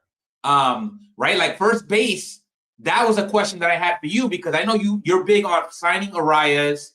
I mentioned that in the group chat with David and Willie, and Willie didn't have an opinion, but David was like, it's just that his defense is not good. And I'm like, well, you want a contact hitter, though. You can't get much of a better defense. contact hitter than Arias. His defense is solid at first base. I think technically he's below average, meaning according to the stats. But I think he's solid. I don't know. I think defensive first baseman, like, there's very few Don Mattingly's and Keith Hernandez. No, you're gonna find those. Those right. Those are not rare. that. You don't gotta find those that often. Other than Carlos Santana. Yeah. I mean, like, so for me, if he comes back to the Mets, hey, you know, I would love the Yankees to get what's his name, from Cleveland, third base. Cleveland third baseman. Ramirez. Oh yeah. I would love to get him. Yeah. Wait a minute. Wait a minute. 1 second here. You guys got McMahon at third base, right? Yeah. Yeah. And I mean, I don't know how McMahon did last year. What was your impression of McMahon? He's great defensively, offensively needs work. That's the thing. When you get a player, because he came from Colorado, correct? Yeah. Every time somebody puts up offensive numbers in Colorado, you know the Colorado effect. Let's check his numbers at home versus away. And I think McMahon was one of those guys that showed the typical pattern that his numbers look great at home, but away he seemed very human. So I mean, the Yankees got to know this is not like insider info. The Yankees had to have known this, that this could have gone there, this way. And I have no idea, because I haven't really followed McMahon's performance, but it didn't seem like he made a whole lot of noise last season for them. So that's why I was going to try to get your impression, because right now he's slated to start at third base, and I have no idea if that's a good or bad thing for you guys. Well, remember, he's there, but I think the long-term patch to that is going to be Oswaldo Cabrera. Yeah, understood. Yeah, I have because Oswaldo Caballero and Ahmed Rosario, they're all utility players. And then don't forget, we have that other kid too, the other Peraza, Oswaldo Peraza. Yeah. Who's also an infielder.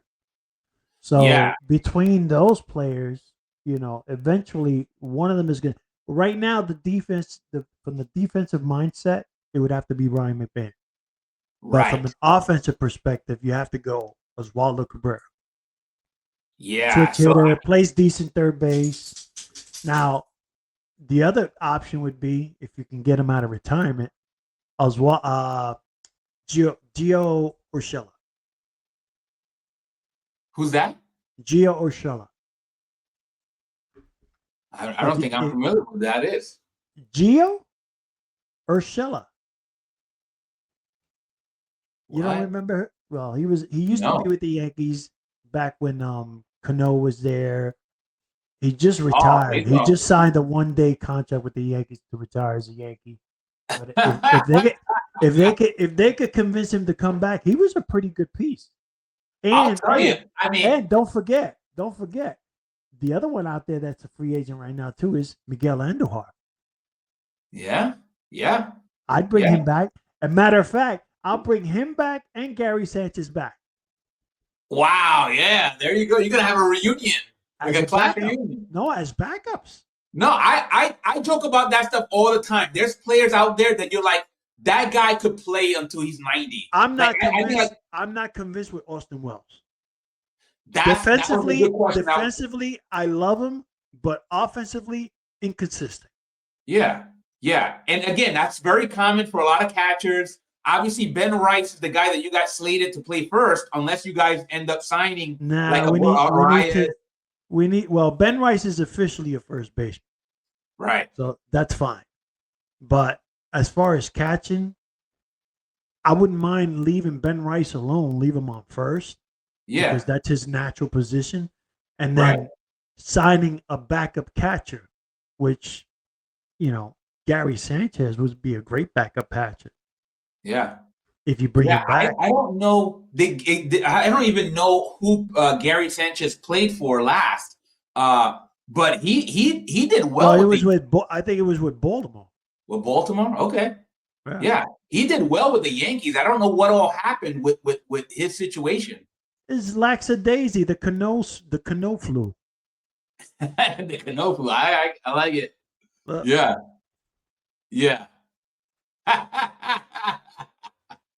The canoe flu. Oh, shout out to Cano. That is his last game. In New York. That was a pretty special moment. He seems obviously. Mets fans don't embrace him as much as the Yankees because he didn't have a great stint with the Mets. But he seemed like a good guy. See, look, the Mets, whenever they get Yankee players, like official Yankee players, like Cano, they don't embrace him as much as when we get Met players. Okay, I can see that. I mean, you guys had Gooden, you guys had Strawberry. We're being honest here, right? Because we had Gooden, we had Doc. I can see that. I mean, we had Doc, we had Cone. Yeah. Right? Well, Strawberry. I don't know. Yeah, I don't know. I mean, I remember, I will tell you, like, Len Dykstra, when he went to the Phillies, when I used to go to Shea Stadium, he was beloved and still is beloved, even though, but he was a homegrown, and they loved the way he played the game, a la Pete Rose, right? Yeah. Lenny Dykstra was a little Pete Rose. Yeah, pretty much. Yeah, nails, right? Maybe not as, offensively the best threat, but the kid could play. Yeah. Just that's like Todd Frazier, right? Todd Frazier was a jack of all trades. Yeah. Right? He fit in with any team because he brought that energy with every team he went to. Yeah, I agree. So he's actually up for next year for Hall of Fame. Todd Frazier, believe it or not. Hey, we got to talk about the Hall of Fame. I want to make sure that I give you a chance, though. If there anything else about the Yankees that you wanted to discuss? No, they haven't really done, other than the Cody Bellinger thing. They haven't really done much. I'm not, overly optimistic about how our season is going to be next year. The only time that I'm going to probably get optimistic about it would be when both Rendon and Cole come back, if they do come back, and then see and address the team the way it is. But it looks to me like the Yankees are going to stay put. I don't think they're going to go out and get a big ticket unless they can scoop up a Scooble or something or someone or Skeens. And I think that's the only route they're going to go from here on out until the mid-season trading deadline or whatever, closer to the playoffs or whatnot, to give up a Spencer or even a Dominguez, because those are the chips right there. Those are the only two chips out there, Spencer Jones and Jason Dominguez, to give up to get quality players. Oh, and Schittler out, obviously, but he's going to play a pivotal part of the rotation this year. So I don't think they're going to give up on Schittler yet. Yeah. So you think that the Yankees are going to save their moves for coming up? I think so. Right before the trade deadline. I think so. They're good. The Yankees are on what have you done for me lately mode. Yeah. Right. So they're going to see how things go the first 2 months without the big top names. And then once they see if they're in a position to make a move, that one starter, I would be surprised if they sign Framber. I would be shocked. I'll take it, but I would be shocked. Right?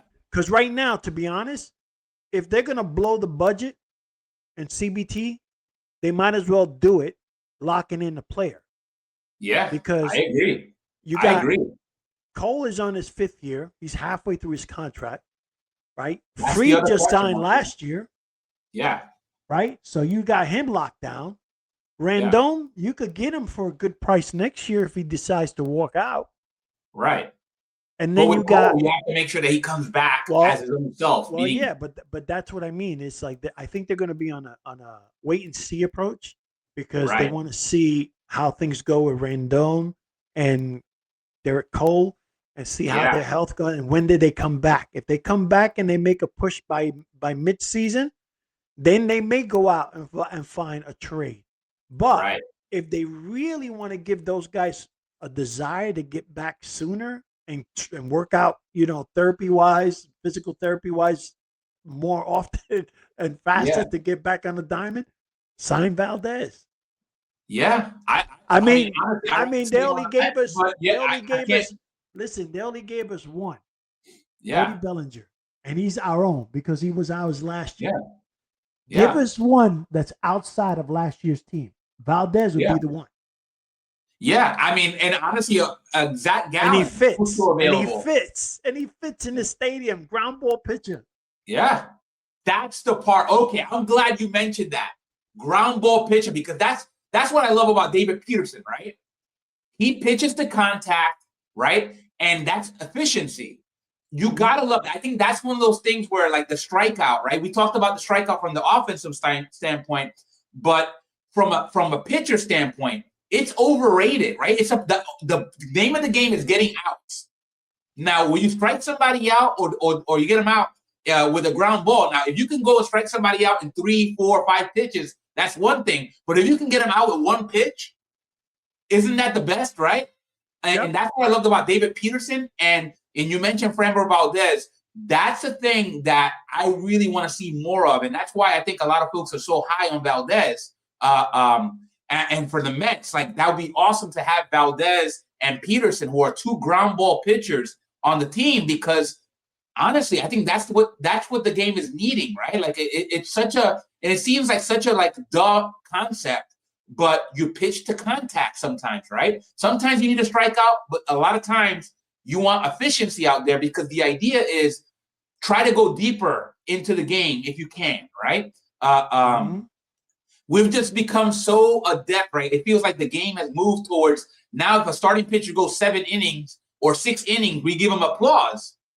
And I'm like, back in the day, it's like you got an applause if you did, 8, 9 innings, right? If you did a complete game, 6 innings. I'm like, I don't know. I know the game has evolved, but I feel like certain things like efficiency for a pitcher, they never go out of style. Like they're always valuable.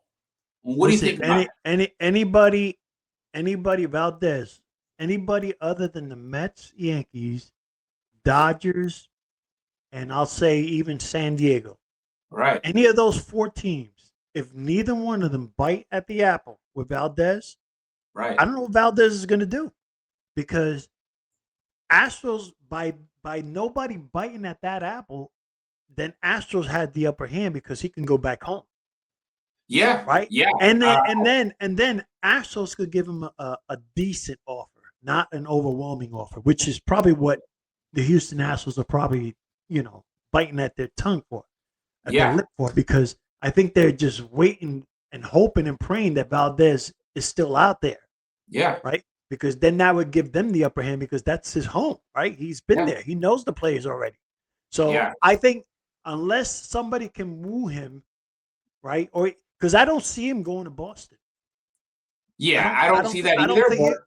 If he goes to Boston, it's because he knows somebody. But I don't see him going to Boston because I don't think Boston is built to legitimately, contend for the division itself. Right. Right? Because the Yankees are still the front runners. So if anybody's the closest to getting to the World Series right now on the American League side, it's the Yankees because of the experience and the players they already have.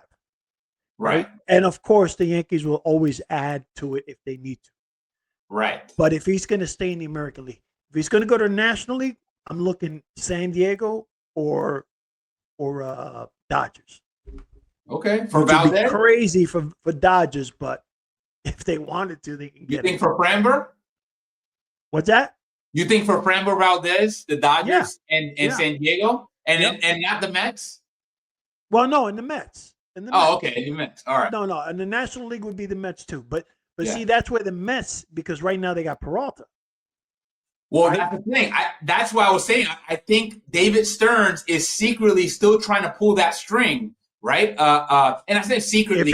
If he wants to go all in, this is the time to do it, right? If he wants to go, even if he goes over the luxury, whatever happens with Peralta next year, you can always let him go. But if you lock in Valdez for 4 years, 5 years, you got a piece already there. Yeah. You know what I'm saying? Like you can control Valdez. You can't control Peralta because Peralta has all the chips on his side. Right. I'll play 1 year, and if you pay me my money, I'll stay here. Yeah. Where Peralta, where Valdez, right now, nobody's biting. So and the thing is, gives him a good, reasonable offer right now, I think it'll be 3 or 4 days or 5 or even a week, 7 days max. Yeah. He'll sit on it for 7 days, and after 7 days, he's gonna say, "Well, Mets offer me this. I'm going to the Mets." Yeah, and we still got Zach Gallen out there, and then the Mets are talking about Jose Quintana, and I feel like that Mets. No, I think they should. I think that should be 1B. If it's a lower cost, but if the Mets really want to be all in and satisfy, like for example, Juan Soto. Right, because that's the reason why Juan Soto came there. Right. Get yourself Valdez. Yeah. Before the Yankees do. Yeah, I like it. I like it. You heard that here first. Mets. Sam is imploring you. I'm telling you, whoever gets Valdez, right, out of New York, Yankees or Mets, they're gonna be in great shape. Honestly, that could be like. That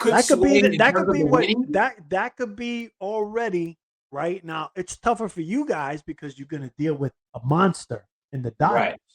Right. But it'll be a no question thing for us if we get Valdez. I think you're right. Who's going to compete with us? Yeah, I agree. I don't see anybody that would. I mean, even now, like I said, even as it stands, the Yankees are going to be in the playoffs. You know what I mean? Like, wild card at worst. Yeah, but either way, the thing about it is you got to be in it to win it. And now, at the very least, even if they don't make any other moves, I feel like I don't see them not being in the playoffs. Now, will they win it? Will they be in the World Series? I don't think so. Not with this current roster. Right. But with somebody adding a Framber? If you're only gonna give me Bellinger this year, then I'm demanding that I get Valdez too, because you can't count Bellinger. Bellinger was part of last year, right? Yeah. Right now, you're giving me the same team as last year. Right. My expectation is that the ones who were here last year had better get better this year, right? Because you spent the year together or half a year together, because some of these guys came in a little bit after the All-Star break or whatnot. But now you're going to have a full season together to play consistently together and develop some kind of core between each other. Then we're going to sprinkle in, like, keep us afloat up until Cole and Rendon come back, right? And then Volpe comes back in late April, late May, because then that would be another factor, right? Yeah. Even though he's not what I consider a big piece of the puzzle. But at the end of the day, if you do that, and then you sprinkle in Spencer Jones, you sprinkle in what's his name? Lombardi every now and then. Yeah. Right? Because that was part of what we did in the years past, was every now and then we brought up one of the youngsters to get them acclimated to MLB, so that when the time came and you could expand the 40-man roster to include playoff, right? Yeah. Now you can add additional players. You can bring these kids in to make an impact in the playoffs. You know, so again, I think Valdez right now being available, which is the top priority right now in MLB, whoever gets him, right, out the Mets and the Yankees, it's gonna bring you to that next level. For you is gonna be immediate. because you Right. got your cores already. There's nobody, on a high injury, whatever it is. It's going to be instant success for you guys. Right. For us, it's going to be gradual. Yeah. Because we have to wait till Cole comes back and Rendon. Yeah. But yeah, if we can get Freed and Valdez to solidify along with Gill, right? Ryan Weathers, and right. Shipler, right? Right. Those three just to hold the fort until the big two come back. Yeah. Imagine that roster, right? Top four, you can have Garrett Cole, Max Freed, right? Valdez, Rodon. And then the fifth could be a wheel. Shitler. Yeah. Imagine that, facing that in the playoffs. Yeah. That's pretty, I mean, like I said, that's a pretty good rotation to go in with. And I mean, and then it's the question of like, and I'm not even adding Lewis Gill and Ryan Weathers. Yeah. Right? Because and Will Warren, but mainly Lewis Gill, who was the rookie of the year. Yeah. For a pitcher, right? Yeah. Yeah, it's a pretty good lineup. And like I said, if you add another arm to that, I mean, it's hard to like go in there not expecting to win. At least to get into the World Series, right? You need those lockdown pitchers because an offense as old as the Yankees, right? The offensive side, as in age wise, right? They're not going to be able to score a lot of runs. They'll score a lot of home runs and all this other stuff, but you're going to need to win a lot more 3-2s, 2-1 games and 4-3, 5-4 games, right? Yeah, it's very and the best way to do that is you get solid pitching. Yeah, because one swing of the bat from either Stanton or Bellinger or Judge or even Chisholm, will change a whole outcome of a game. Right. So they got the pieces. It's just a matter of let's get somebody who's going to keep the other team below 3-4 runs. Yeah, agreed. Keep that big inning from happening. And the Mets, like I said, the Mets are going to score in bunches. So the Mets have a little more leverage because their offense is a lot more, in my opinion, a lot more stable and more offensive minded than the Yankees. But yeah, Alvarez the pitching is going to kill you. Alvarez, he's shown a little bit of flashes, right? Obviously, he's a good defensive catcher. I don't think he's a good offensive catcher. Oh. Honestly, I mean, I would say the opposite. What's up, I think his defense has been the one that's been a little bit more suspect. So we got Jay-Z Beers here saying, let's go Mets. But yeah, shout out to you, Jay-Z. It's a great name. But yeah, basically for me, Alvarez was the guy because we got Torrens from you guys. I think we purchased that contract we got him for like $100K. And Torrens is a tremendous defensive catcher. Now Alvarez has shown a little bit of flashes there in terms of performing, but Jay-Z, thank you. He just subbed. I appreciate that, my man. Yeah, he's shown some tremendous promise, in terms of improving with the defense. But he's been more offensive minded. Except that last year, he's shown a drop off. Right, he struck out a lot more. He's a guy that swings out of his shoes. But he came around when he was brought back up. So that was critical. Yeah. Like so he's shown a little bit of he showed a little more confidence when he was brought back up. Correct. So I think because he's so young still, I mean, I think he's like 24. The kid is young. Yeah. He was brought really young. I still think we're still seeing that development. It's just that we already seen some of what he could do. So we have the high expectations for him. So now this is his chance to show that he's the goods. And I saw a little bit of that last year, and I'm excited that if he starts dedicating to hitting the ball the opposite field, because he's strong enough to be able to pull the ball out, to be able to put the ball out to the opposite field, at the very least hit the ball in the gap for a double. He has that potential. It's kind of like Pete Alonso. Like when they go opposite field, they're their best. And that's what Albie, I need to see that from him this year, a dedication to the opposite field, because that swinging out of his shoes, he'll hit some mammoth home runs, but most other times he'll strike out. No, I agree. And what else? So obviously Brett Beatty, Mark Vientos, we talked about him last time. We already know that he needs to turn it around. I don't know how many chances he'll have given the new setup. Right now, I have him DHing. He also plays a little bit of first base, but right now we have Polanco slated to play first base, even though that's not his primary position. So it's going to be a little interesting. I think what Mendoza is going to have to do is give these guys a little bit of time to try to show what they have, and then whoever's able to demonstrate that they can play is going to play. And Jay-Z says after this year, Mets or Yankees are going to go after Skubal when he is a free agent. Yeah, I think he's going to be traded midseason.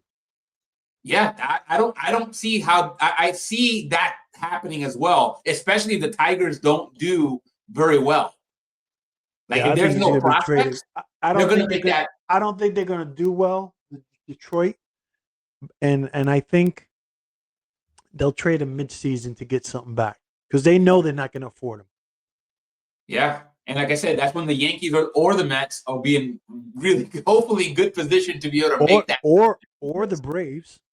Or the Braves. Hopefully not the Braves. Braves got a lot of cap. Yeah. And JC says started, yes, but he will be a free agent after this year and test the free agent market. Yeah. It's possible, but I don't think anybody's going to trade their top chips for a player to be rental for 6 months or 2 months, 3 months. Yeah. So they're probably going to end up giving, top 50 players, 2 or 3 of them, if they do that, unless Skubal commits to signing an extension. Yeah, if he does that, rare guys. He's one of those rare guys. They'll be more than happy to trade their top players in their organization. Yeah, Skubal was one of those rare guys that people will back up the truck, right, to be able to go get him. Obviously, Paul Skeens would be another one of those guys. They stand out even amongst like great pitchers, and I wouldn't be surprised if somebody does something really crazy to go get him. I think Skeens will be out first. I don't doubt either. I mean, I could see that happening. I think he'll be traded before Skubal. Yeah, the Pirates are just not in any position to sign anybody really to a big contract. Are many of them. As are many of these small market teams. Correct. So, I just don't see. I think you could be right about that. And again, I would love either of these guys. Anybody would, right? Who wouldn't want a Paul Skeens or a Skubal on their team? Like, I'll take Skeens over Skubal. I would too. Although, like I said, for me, they're so elite. I'm like, it's like apples, Nah, it's like, Skeen is a workhorse. That dude is he's crazy. A bulldog. He's a bulldog. He's crazy. You gotta love. Trust me, we face Skeens when we play the Pirates, and it's always like, man, how can we make this game close to be able to get into like 8th inning? Maybe he gets out of the game, and maybe we have a chance to win. Yeah. That's always it is with a guy like Skeens. Skubal is very similar, but that's the way. I mean, pitching is number one, and it's number one for a reason. But yeah, it's exciting just the idea of being able to have somebody like that, even if it's only potential, right? Yep. So one thing, Sam, before we check out here, we wanted to talk about the Hall of Fame. We had 2 recent inductees to the Hall of Fame. I actually added a third person here because this is a guy that was on the Mets. He was also on the Blue Jays. He's a renowned hitter, and I want to kind of compare a little bit of the numbers here. Again, all this stuff, guys, if you're watching it, like any of the stuff that is generated by ChatGPT, there might be mistakes in here. So you have to kind of excuse it because, it's just me being smart, working smarter, not harder. But if you see an error in any of this, then just know it was ChatGPT's fault. And technically my fault for letting it, for showing you guys. But I wanted to go over some of this stuff because, one, I was a little bit skeptical of Andrew Jones, to be honest, even though I realized I saw him play and I know he was a factor, right? Like I know what a great player he was. But at the same time, I was like, dude, just look at the Gold Glove Award. The what? The Gold Glove. Yeah, the Gold Gloves is definitely. We're not talking. No, but we're not talking about 10. We're talking about 10 consecutive years. Yeah, I agree. That alone is crazy, unheard of. It's pretty nuts, to be honest. But his play skills, right? He changed a lot of games for Atlanta. He saved a lot of games for Atlanta with his defense, right? Which is what he's known for, right? And that's where that 10 Gold Glove awards come into play. Yeah, right. 10 years in a row. Yeah. Think about how hard that is. Yeah, maybe it's because I was comparing him to Beltran, which is not fair because Beltran. No, Beltran had a longer career. Yeah, well, not just that, just that he was just a better player. I mean, look at the hits, right? Again, not that Andrew Jones was bad, right? It's not. I'm not saying but if you gave Andrew Jones 3 more years, he would have got past him as far as like hits and RBIs.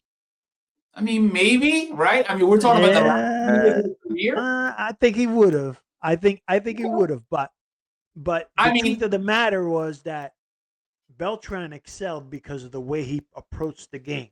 Yeah. Even in his later years, where Andrew Jones was more like a journeyman because once he left Atlanta, right, everything became a little bit different.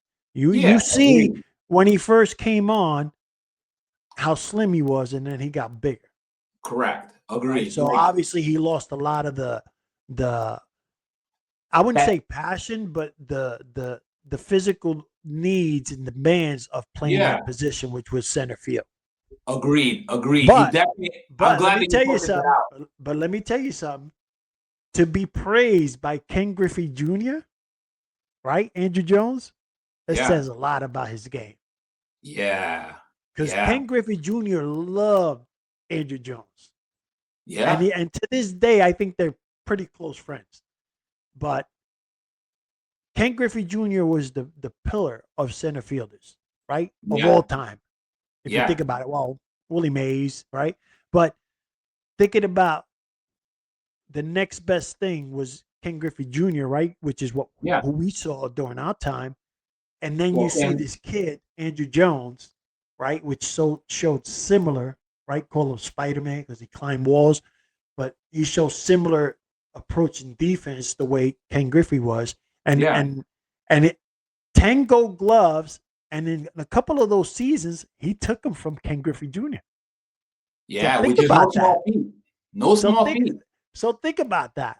Why he should be in the Hall of Fame. Yeah. Well, you know what? It wasn't to bash Andrew Jones. The fact is that I think he has the second lowest average of anybody in the Hall of Fame. It's what I read.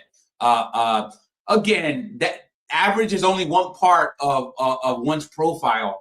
And 254 is not like that's terrible, but what I wanted to also point out here, besides the fact that Carlos Beltran was a beast, right? Look at the stolen bases. The guy was a 5-tool player, right? And he did it in so many different organizations. And he did it so consistently from the beginning of his career to the end of his career, right? Like everybody knows, like he was on the Yankees at some point. Then he went back to the Houston Astros.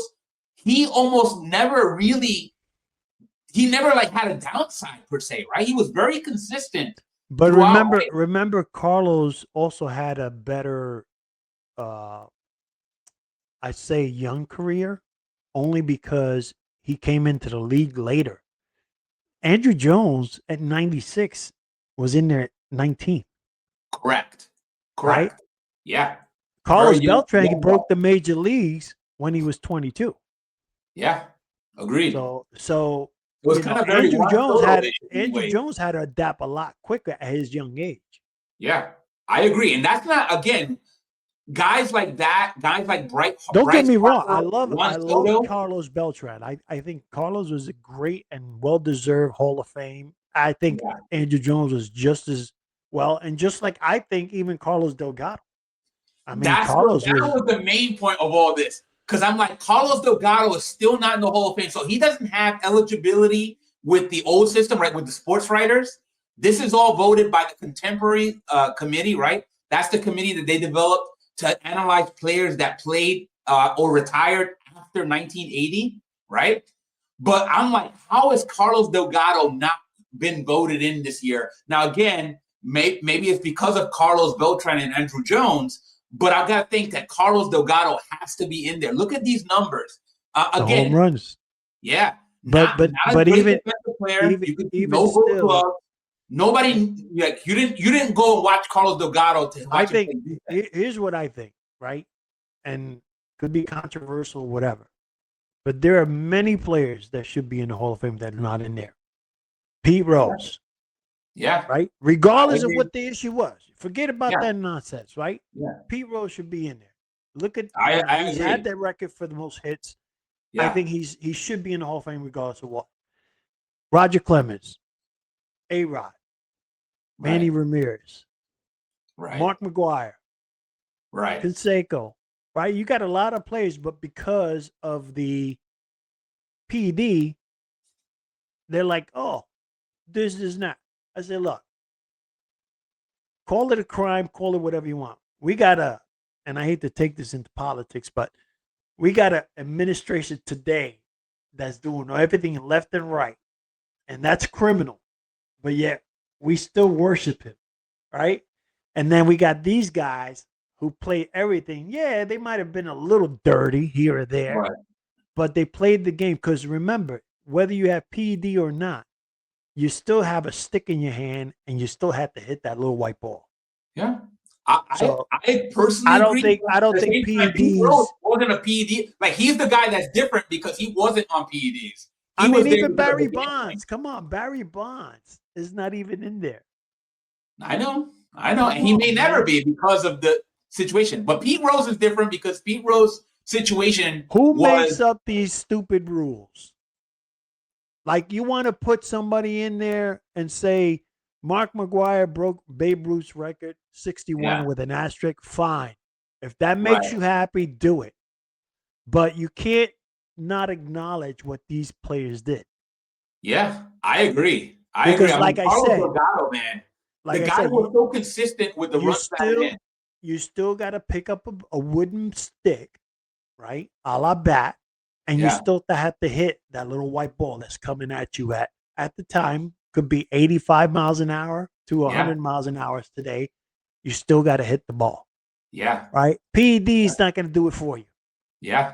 Agreed. Silver Slugger Award right there. Like, again, 3 for Carlos Delgado. Again, this is like you pay to watch Carlos Delgado hit. And not just to hit home runs, because he could do that. But he's going to drive the ball in, right? He's the runs batted in guy. He was the guy that was almost always in the leader or amongst the leaders. Yeah, I feared him every time he came up to bat. Yeah, it was amazing, like how he was able to get those runners back in the Toronto days.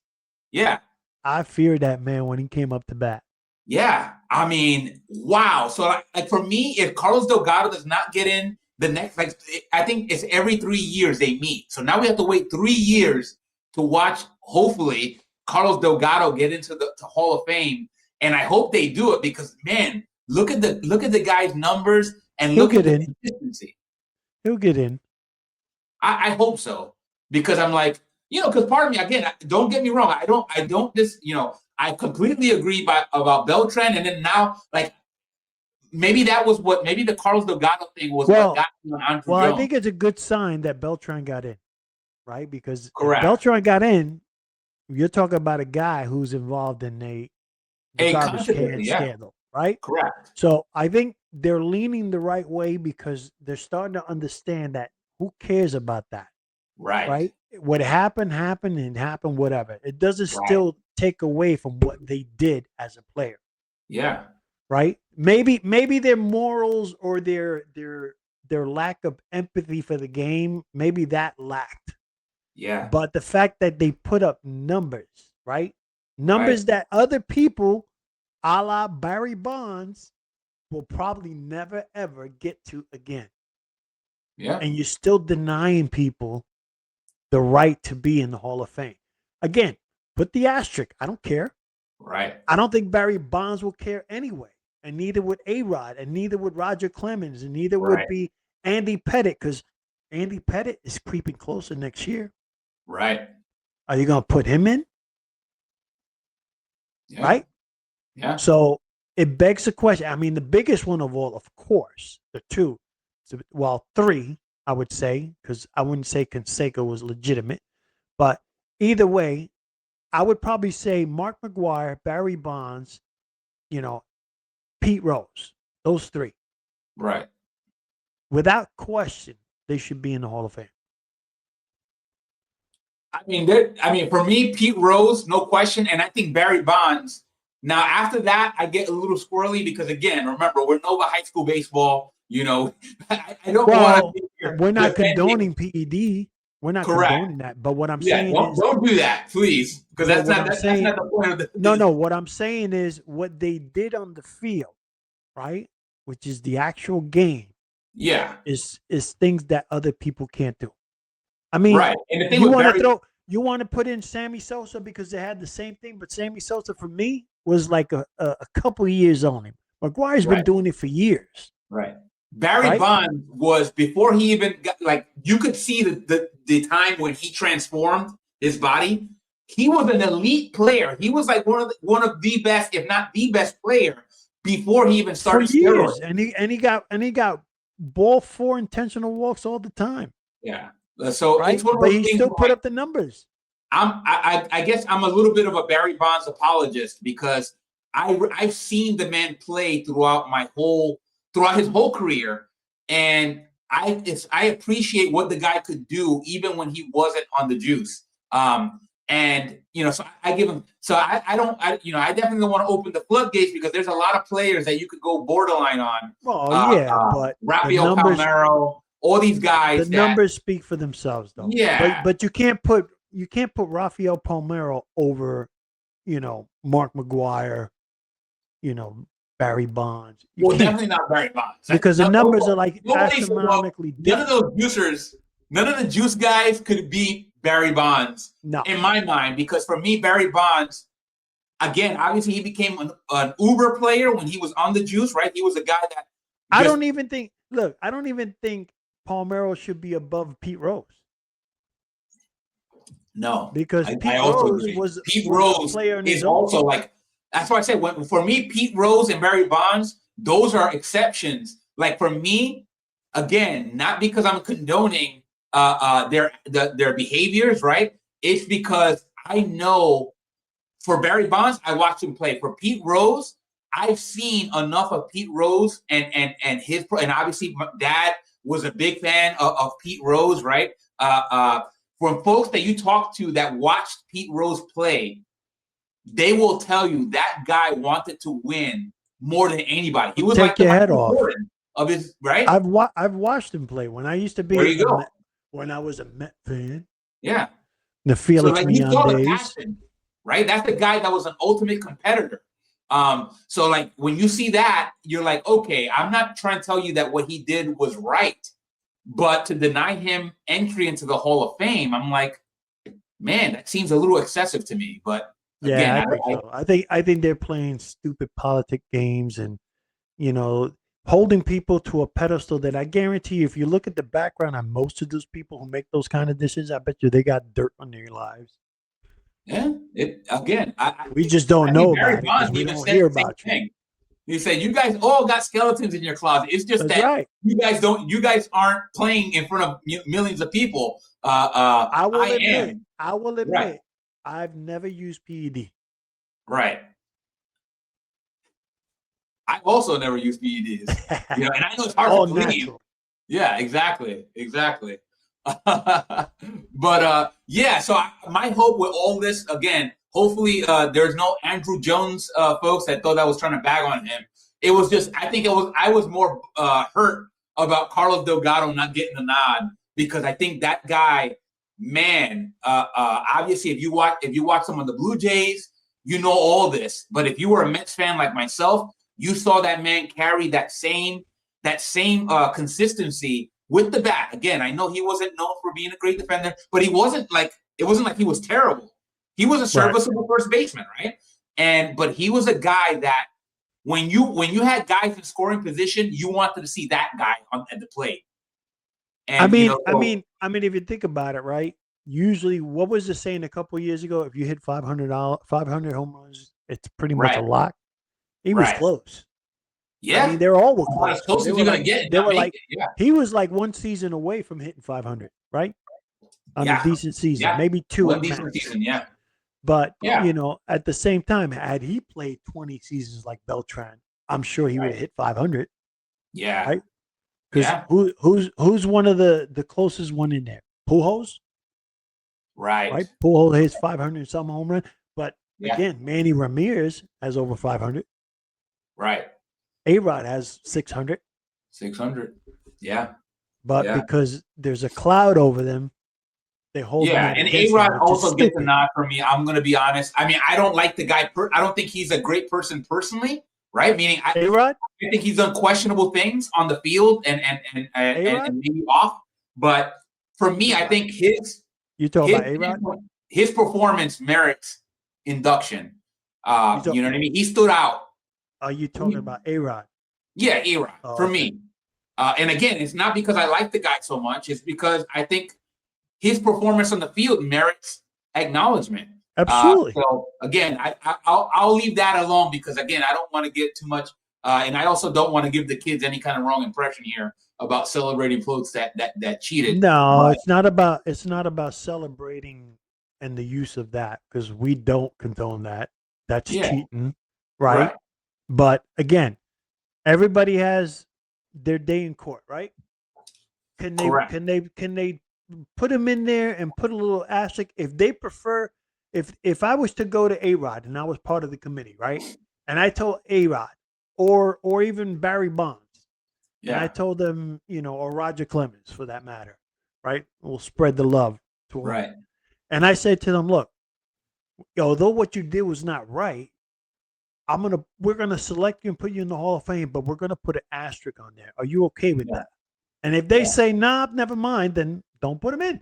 Yeah. But if they don't care, put it in because to be honest, again, everybody's subject to their own opinions. Yeah. Right?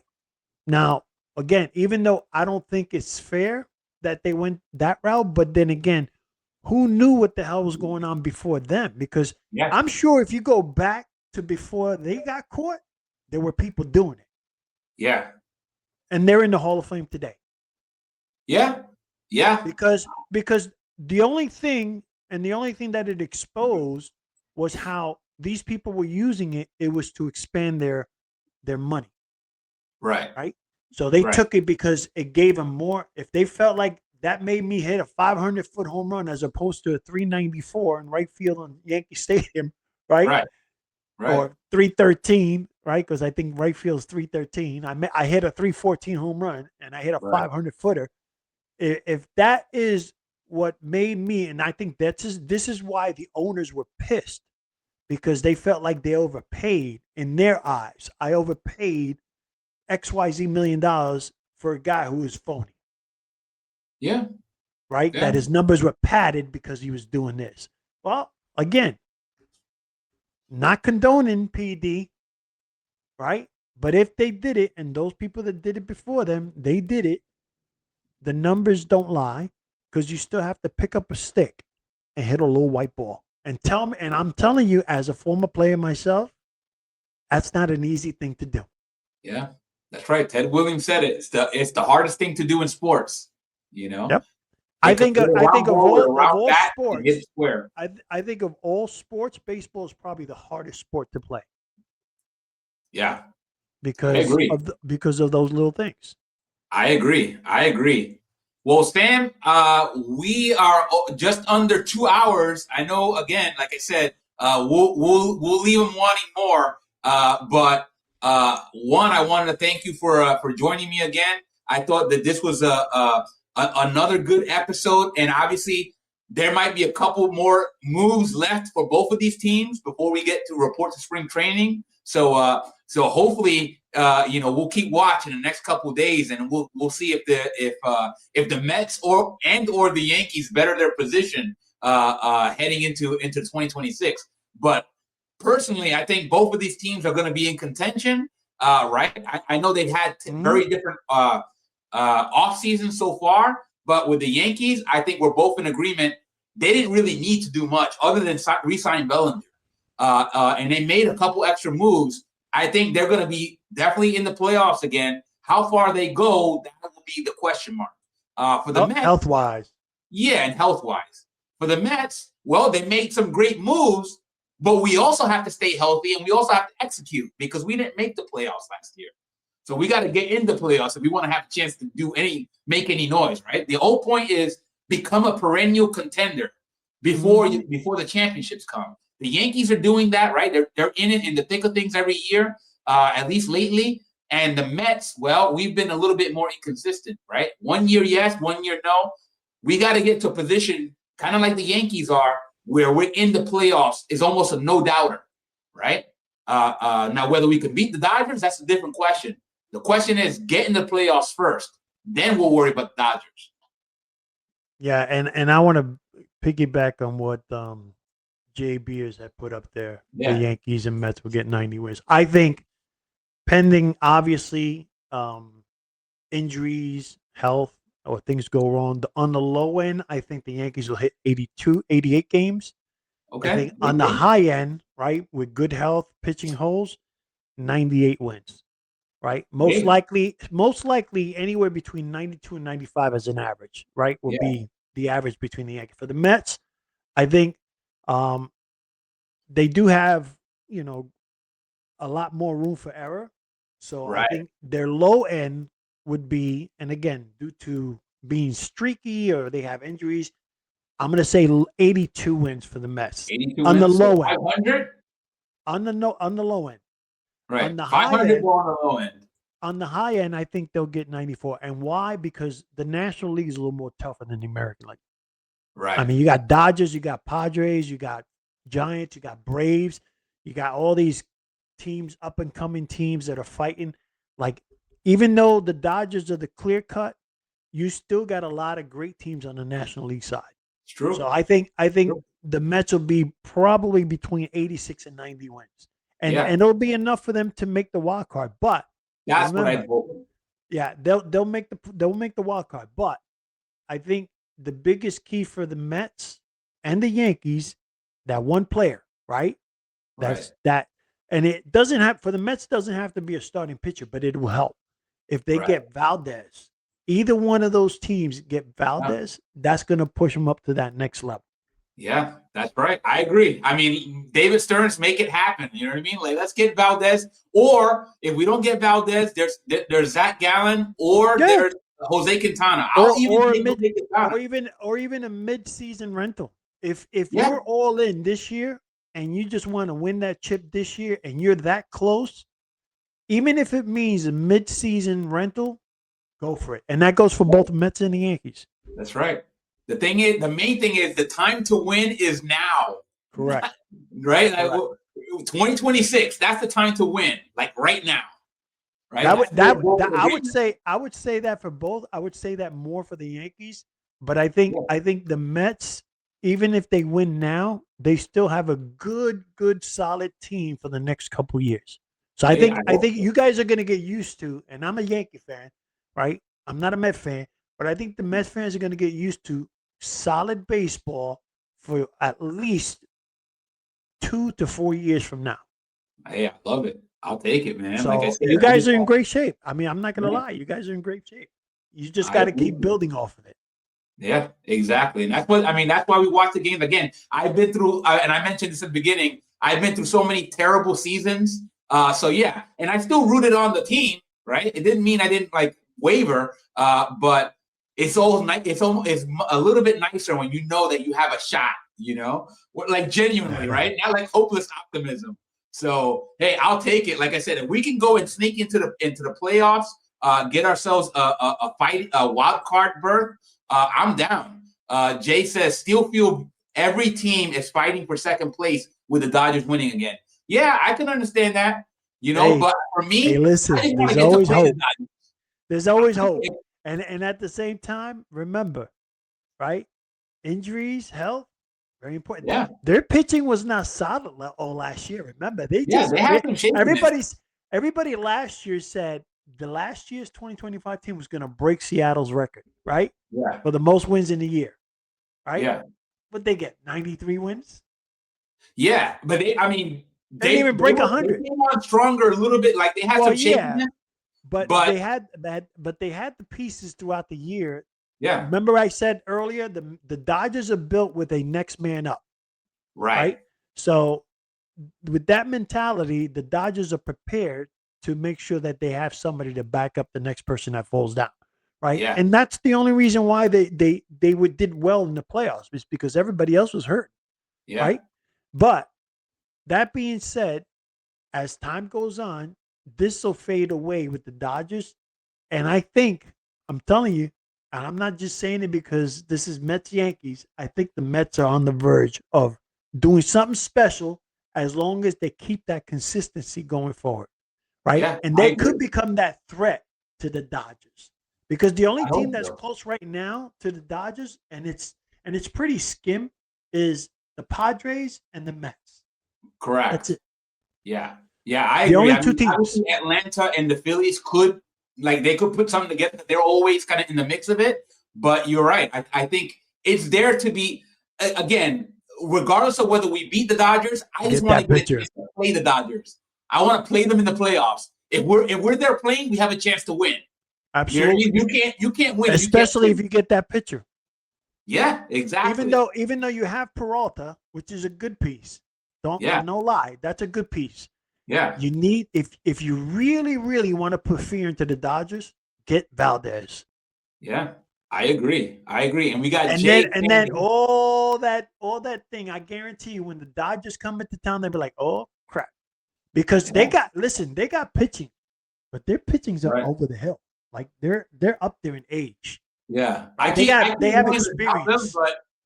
No, they have experience. Right? Like after 2 championships. Don't get me wrong, they have experience, but the Mets, what they have right now adding Peralta, which is another young piece, add Valdez, which is a semi-young piece there, for a couple years, you'll be fine. And if you sign Valdez this week or next week, right before the season starts, I guarantee you Peralta will want to stay. I don't doubt that. Sounds like that's why I'm saying that the Mets, signal, they play things right, the next 2 to 4 years are going to be very exciting. That sounds good. Well, Sam, thanks for stopping by again. I appreciate it. That's right. Big up yourself. Big up the channel. Big up the viewers. Jay-Z, thank you for Jay-Z Beer. Shout out to you. Jay-Z is also 57 years old, just like my big bro. So he said he watched the Mets win in '86 as I did. I was only 9 years old, but I did get to enjoy that. And Jay-Z says the Dodgers really want to three-peat badly and will do everything they can to accomplish it, paying Tucker $60 million a year. It's crazy. I agree. It's crazy talk, but you know what? I bet Kyle Tucker doesn't think it's so crazy. I think he's like enjoying that. Shout out to Tucker for milking that. Miami Marlins and Tampa Bay Rays thank him. Exactly. So, bro, thanks for joining me. Thank you to Jay-Z. Thanks to all the viewers here. And Jay-Z said, love you guys already. Hey, I appreciated that, my friend. Brother. Right back at you. Enjoy. And then look out for episode 3. Like I said, we'll be back maybe sooner than you think, right? We make some big moves. I'll get Sam back and we'll jump on here and you guys can catch us. But until then, this is Sam for the Yankees, Luke for the Mets, for Subway Series number 2. And we're going to tell you, as always, stay ballin', my friend. Have a great day. Ciao, everybody. Peace.